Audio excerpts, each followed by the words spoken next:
Executive Secretary of the Small Arms Commission, Jones Apple, is urging the security agencies to keep in check the few who took advantage of the amnesty to register their weapons.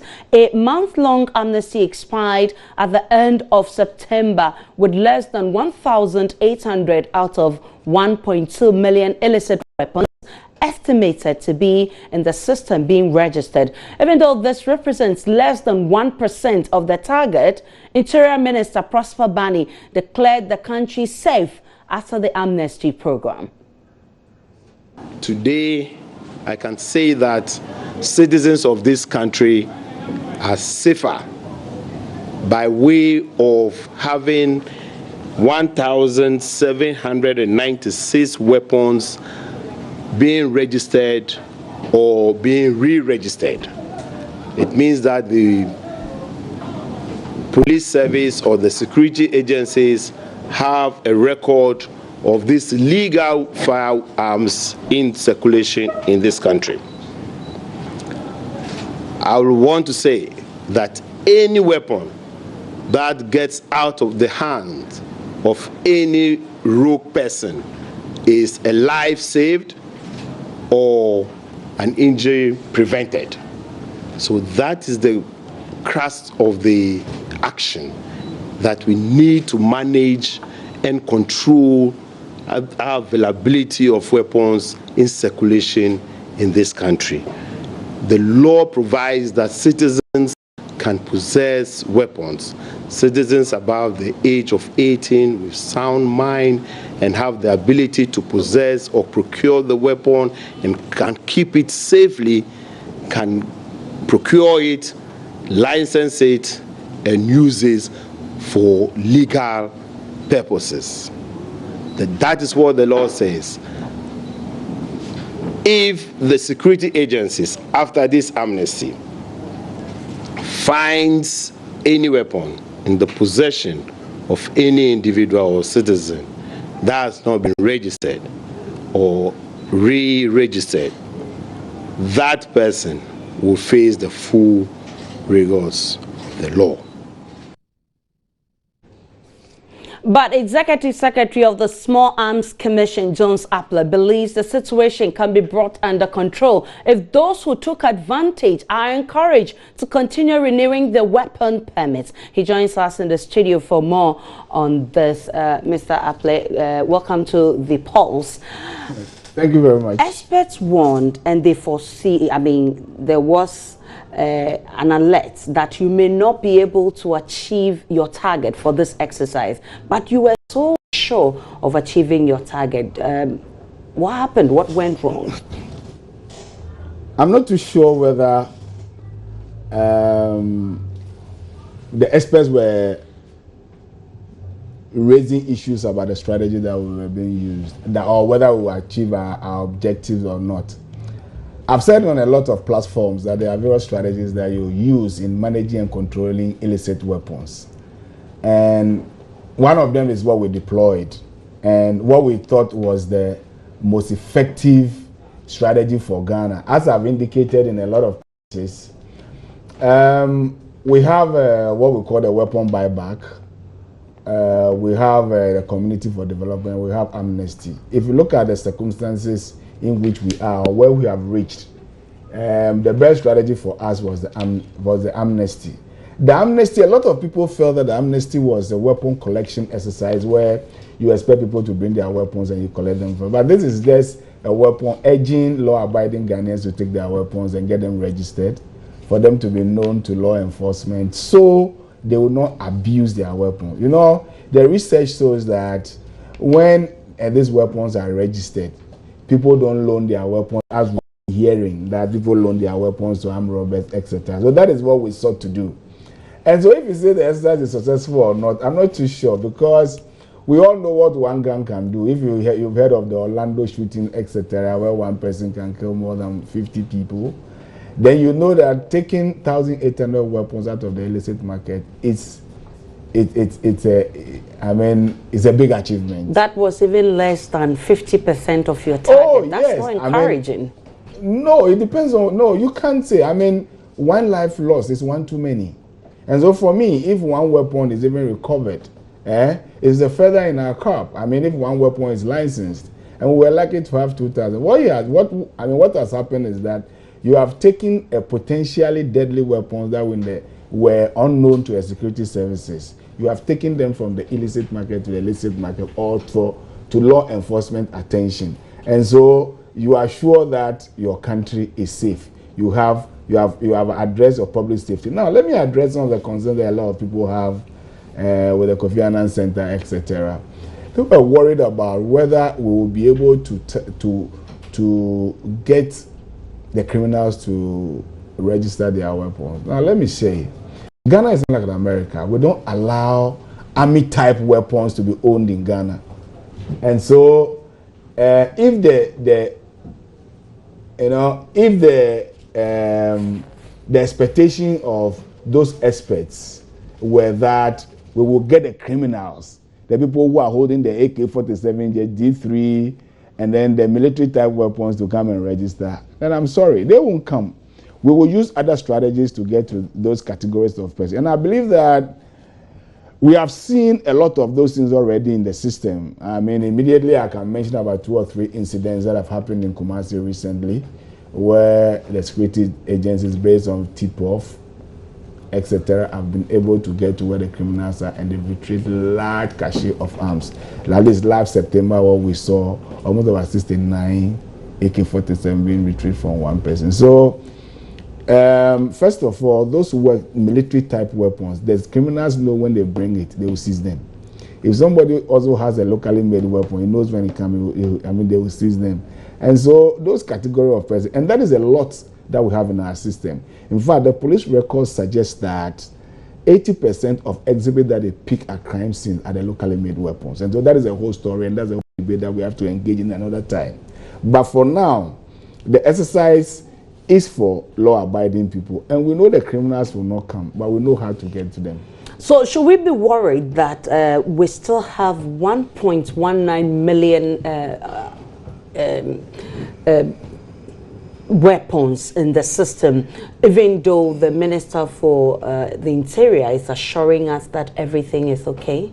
You see, what I would say is that the 1.1 million is based upon a research estimate. In research, they use all manner of tools. And so let me give a brief background to the 1.1 million. Kofi Annan did a research for us. They floated 10,000 questionnaires. Out of those questionnaires, 17% of Ghanaian adults said they had weapons. So they looked at the 17% of the adults and estimated that if that is the case, then we have about 1.1 million weapons in the system. And so that is an estimate. It could be more, it could be less. But the amnesty is targeting a particular group, a particular critical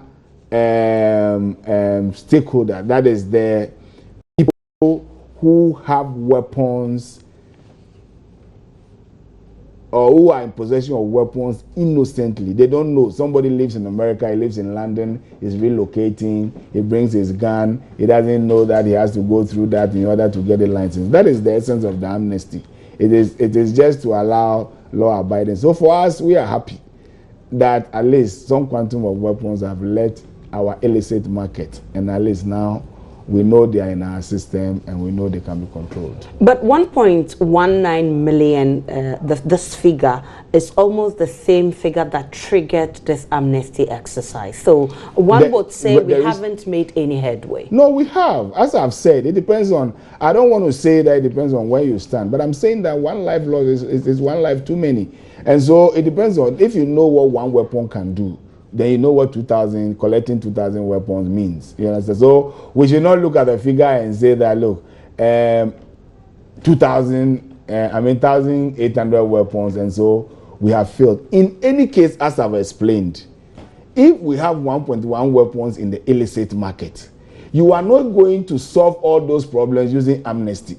Amnesty is only some few, only a small category of persons will take advantage of the amnesty. The real issue which has something, I mean, the real issue about the assault rifles that are in the system, the AK-47 that we hear in Boku, those ones. You use other means to try and mop up those weapons, or as it were, to try and get to those people. But amnesty will not take out every illicit weapon that we have in civilian hands. No. But there are those who feel that the Interior Ministry, the Commission for Small Arms, indeed are not doing much to tackle this situation. I mean, this could be a confirmation. How can this be a confirmation? You come up with a strategy that, look, people who have weapons, and to get 2,000 people to come and say this is a confirmation. What about if genuinely, you see, as I've said, get the framework right, or get the basis right. The Kofi Annan figure is a research estimate based upon, and all researchers do that. You understand? There's no statistic that we are using that is based on actual interview of 27 million Ghanaians. Right. You understand? So if the poverty is reduced by so and so percentage, it's based on sampling. A certain. And as Kofi Annan did the research for us, they said, look, based upon the research we did, 70% of adults say they have weapons. And so if we look at the adult population, then it means that we have about 1.1 million, blah, blah, blah. And so that's fine. But I'm saying that the 2,000 or close to 2,000 are people who have actually brought their weapons forward. For all you know, I am not trying to cast a slur on the Kofi Annan research, but I'm saying that estimates are estimates. They could be more, they could be less. You understand? For all you know, the 2,000 represents the number of people who have weapons and genuinely want them registered. For all you know. So how do we break through? Because this doesn't look pleasant. No, you should be very happy. These 2,000 weapons in illicit hands, you are going to elections. That we have 1.19 more left? No, nothing shows. But I'm saying that is an estimate. Okay. That is an estimate. You understand? But I'm saying that even if you manage to take 2 weapons in amnesty, if you get 2 weapons, go to America and see, when they declare amnesty, they don't get this level of cooperation. You understand? You get 2,000 weapons, people coming forward and say, register, and let me know, that you should be happy. You understand? The rest that we are worried, even granted that the 1.1 or whatever left, we will use other strategies to get to them. We'll use other strategies. This is just, and one thing that you must know, that this is something that is more of, I'll call it, for the willing. You understand? Minister says, bring your gun. I won't check where you got your gun from. Come and, I've even waived my license to possess 700 Ghana cedis. I've waived it. Just come and pay for the license, 200 Ghana cedis, and get a license. Walk to any police station confidently. People must be willing to take advantage of that. There's nothing that me and you can do. But a lot of them are not willing to do so. It depends. So if somebody is a criminal, he will not take advantage of such a thing. So as I'm saying, those categories of persons, we have to find the appropriate tools to get to them. More worrying is the fact that the police is now concentrating on controlling traffic congestion rather than checking people's documents and checking whether the kind of stuff they keep in their cars. That is also worrying. No, rather they are checking the stuff that you have in your car and leaving the mundane issues like your tie is worn out, your license. Well, that's fine. But that can be dealt. I mean, we have to find a way of dealing with, but the concern, sometimes most of this ad hoc measures that the security agencies comes up with, it's informed by a lot of things that you and I, that you may not know. You understand? So it is based on looking at their capacity, looking at their strength, looking at what is happening in the country. They think that, look, yes, every crime is a crime, but if somebody hasn't got his license renewed, we can live with it. Really? If somebody's roadworthy, we can live with it. Really? But if somebody has a gun, it's dangerous. If somebody is taking narcotics to some political actors to go and charge them to commit mayhem, we are concerned. So we'll concentrate on that one. So not that we won't worry ourselves, but yes, we will tackle this one. But as we have some days to an election, our concern is more about the things that can lead to preventable deaths in Ghana. So for me, I'm not in the police service. People I'm just driving without, I know you're not from the police, but I'm saying that people driving without license who are eligible or who are, people who can easily kill, it's not important for you to check that? No, I'm saying that is important. But the police says they are not checking that anymore. Well, but that's what I'm saying. I don't know what informed that. But sitting here and conjecturing, right? For me, if you give me this category, somebody who has a gun in a car and somebody who's roadworthy as expired, which one should I bother myself? A gun can kill. Somebody who doesn't know how to drive can equally kill. It's the same. I mean, if you want to equate it, no, but I'm saying that they don't want the attention to be, diverted from the objective. So you talk about strategies you want to use to tackle the rest of 1.19 million out there. Yeah. What are these strategies? Oh, there are a number of them. I can easily mention about 3 of them. First of all, I think what everybody does is this issue about getting the communities involved in ensuring security for every community.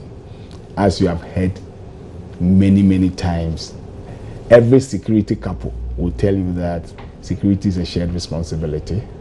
And so you have to help them to help you. And so if the concern is that guns, the people who have the guns, they live in the community. I've said that, look, Atayi was living in a community. And so you have to, and so what I'm saying is that one of the 2 will be community engagement. You understand? Engaging with chiefs, engaging with opinion leaders to let them know the dangers of proliferation, let them know what their responsibilities are in this game of trying to ensure public safety for you and I. We need to get the communities involved. We can't do it alone. Small Arms Commission, how many are we?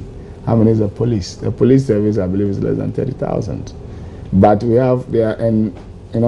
are not everywhere, but Ghanaians are everywhere. But this is serious because we have less than 3 months into elections. You think we have more time? Already we are recording violence between some major political parties. The recent is the one that happened in the Jumako, and people are hurting themselves, and we're talking about violence-free elections, and all of these you're now going to but it's happening. Did you hear the IGP engaging a lot of communities in recent times? Yes, I did. That's part of it. So it's happening. Most of these things are happening. Do we have more time? I think no, but the things that I'm talking about, as I speak, the three strategies I was going to mention, the community engagement is ongoing. Informants, cultivating and managing informants, it's still going as I speak. Informants are being, you just have to probably intensify it. But as I speak, it's going on. You understand? And then the intelligence gathering. The BNI and national security are deployed in every community. They have their ears to the ground, they are listening, they are looking at chieftaincy, they are looking at what is fueling our conflict, what are the vectors, what is fueling what? Proliferation of weapons, what is fueling narcotics, what is fueling human trafficking. So all these things, I'm just telling you that, I'm just drawing your attention that these are things that will be upped. These are things that will be increased, but they are already taking place. Look, there is no crime puzzle anywhere in the world that at least I know of where it has been solved using the capabilities and the strength of the security agencies alone. In everywhere that I've seen is citizens who volunteer information. So you go to the Western world, crime takes place. Somebody says, I saw the man, he was this height, he was this, he was wearing this beard, he was doing that. And they try and draw something and then people will come in. And through that, they are able to get to the perpetrator. And that is the kind of culture we need to cultivate in Ghana, to let our people know that rather than shy away from crime scene when the police is looking for information, we are all shying away and we are all running away. We should rather be friends of the police. Of course, the police also has a responsibility to also try and be more friendly, so that when people get to them, it will be easier for them to volunteer information. Because people see a lot of things. And sometimes people to talk to becomes a problem. So as I'm saying, A lot is taking place. The IGP himself is visiting. The Minister for the Interior himself is visiting. He's visiting House of Chiefs. I'm aware he's going to go to the House of Chiefs, the National House of Chiefs recently. He's visited the Volta region. IGP is doing some work. Peace Council is doing some work. Swamps Commission is also doing some work. And so this community things that I'm talking about, encouraging the community. No. Because when you are dealing with attitudinal change, moral persuasion, look, you can't always use the stick. You understand? You have to find a way. One other worrying trend we've seen in almost all the elections we've had is this forces within the parties. We've heard about the Azoka boys. We've heard about all the forces you can talk about, and these vigilante groups, are holding very huge weapons they use to orchestrate their activities. Are you liaising with the police, or what strategies do you have for these people? Because, like I said, we have just few months to elections. First of all, the phenomenon of vigilante groups within the political parties is something that's a concern for a lot of people. I've heard a lot of diplomats have talked to us, they've talked to the police, they've talked to the Ministry of Interior about this concern. And I think it is also a genuine concern. Well, sometimes it's very difficult to distinguish between political and criminal violence and political violence. So it's a genuine concern now. A lot is taking, a lot of engagement is going on at the national level with the political party. But from the Small Arms Commission, what we've done with the political parties is to talk to them. What I can tell you sitting here is that the political parties themselves are aware that these groups exist. What they've told us is that they don't engage them. But you have people who have services, they have arms, or they want to undertake things, they want contract killings. Very complicated. They want contract killings. They want to go and protect people's lives. So they want to go and get involved with some chieftaincy issue. They want to get involved with some land issue. And these boys are there. And I've not seen it in Ghana. Let me say it. I've not seen it in Ghana. In a neighboring country like Nigeria, we've seen big senators, big political couples recruiting the services of these groups to, as it were, protect, although it's false, as it were, to protect. It's not something, and I'm happy Ghanaians are alert to it, that we are raising the concern that don't bring this kind of culture into our politics, so that people will now raise private armies to protect them and that kind of thing. We don't want that. If you have any problem, but we may be heading towards that. No, we aren't. The IGP clearly said that it's been banned. Minister of Interior says it's been banned. And if you listen, but you and I know they still exist. If you listen to the narrative rather on that, you realize that a lot of people are rather speaking. They are not encouraging it. A lot of people are rather trying to encourage the political parties to try and use the conflict resolution systems and structures that we have within our body politic. One of the things about violence is that when it starts, you can't stop.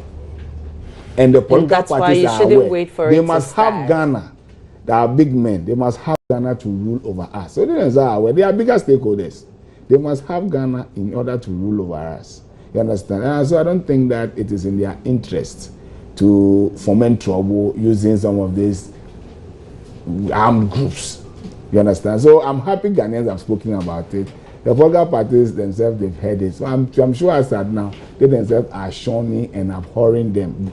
So I believe they are going, and in a conversation we had with them, what we sought to do with them is that, look, these things exist. We know these boys have the weapons. And looking at our borders, looking at our seaports, a lot of things come into Ghana undetected. Please, can you assure Ghanaians that you will not engage the services of these people? And they said, yes, we know they exist. What we can assure you is that, and they even signed a communique to that effect for us in Akwa Safari Ada. And so this is an assurance that they've given to us that, yeah, we know these people exist, but we will not use their services. And I think we are happy for that, going forward. Well, many thanks to you, Jones Apple, for passing through on Pulse. We're taking a break on Pulse. When we return, all of us have very interesting memories of teachers who, one way or the other, have made us who we are. When we return from the break, we'll be talking all about Teachers Day.